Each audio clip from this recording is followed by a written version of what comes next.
Сәлем достар. Ас адамның арқауы дегендей, бүгін біз сіздермен үй жағдайында дайындалатын сірне немесе екінші атауы көпке танымал дымляманы дайындап үйренеміз. Ол үшін бізге ет, көкөністер, өсімдік майы және де дәмдеуіштер қажет болады. Әдемі, әрі дәмді дайындалған тағам көзді қызықтырып қана қоймай, тәбетті де шақырады. Сірнемізді дайындауға қажетті көкөністерді осылай турап аламыз.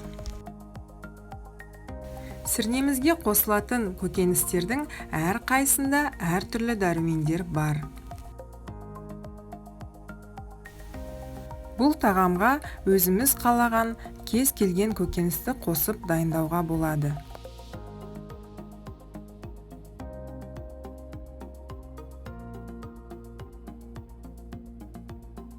Көріп отырғандарыңыздай көкөністерімізді турап бітірдік. Енді етімізді турап, оны бір ыдысқа салып, дәмдеуіштерін қосып, араластырып аламыз.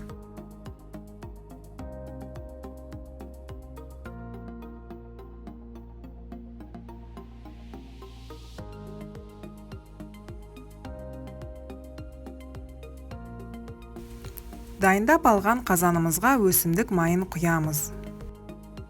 Алдын ала дайындап алған көкөністерімізді қазанымызға осындай реттілікпен саламыз. Ең бірінші сәбіз, одан кейін етімізді саламыз.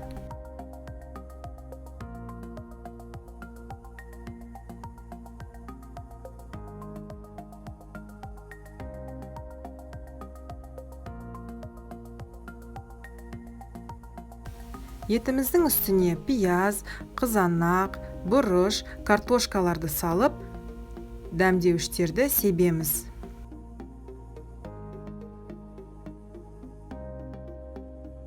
Барлық көкөністерді салып біткеннен кейін, ең үстіңгі қабатына орам жапырақты дұрыстап жайып салып шығамыз.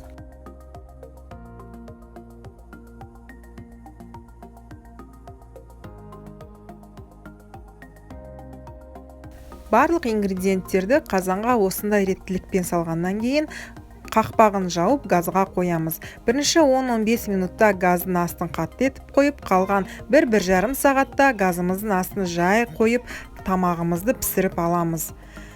Сірнеміздің піскенін орам жапырақтан білеміз. Егер орам жапырақ жұмсақ болып піссе, сірнеміз дайын болды деген белгі.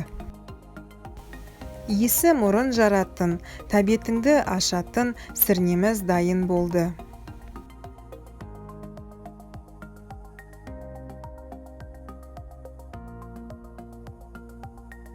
Осы видеода көрсетілген реттілікпен сірнені пісіріп көрулеріңізге болады. Үйге келген қонаққа ұялмай тартуға болатын астың бірі.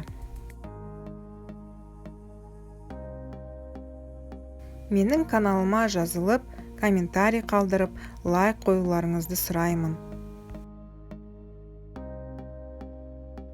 Барлықтарыңызға рахмет, сау болыңыздар.